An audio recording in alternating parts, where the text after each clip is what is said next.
Art.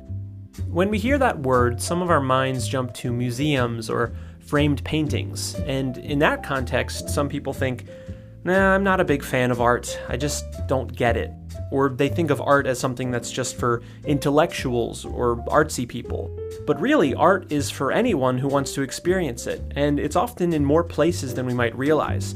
Songs you like, movies you watch, poems, theater, even a quilt that your grandmother made. All of that and more is art.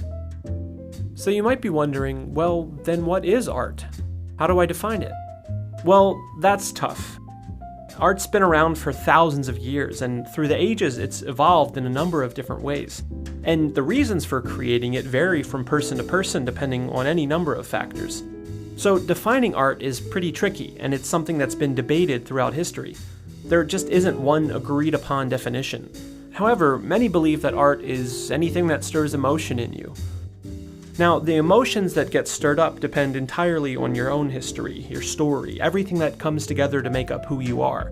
And because of this, 3 different people can experience the same piece of art and have wildly different reactions to it. One person might think it's the most beautiful thing they've ever seen, the second person might hate it, and the third might not feel much of anything at all. And none of them would be wrong. Everyone's entitled to their own preferences and feelings when it comes to art. You know, the way you feel about your favorite song could be the same way that someone else feels about their favorite sculpture. And even though you might not like that sculpture, it can be valuable to consider why that person enjoys it so much. You may learn something about them and maybe even yourself. The term art is really just a label. Over the years, a lot of people have tried to classify what it is or what it isn't, but that's not really what art is about. It's about your personal experience with it and the meaning that you draw from it.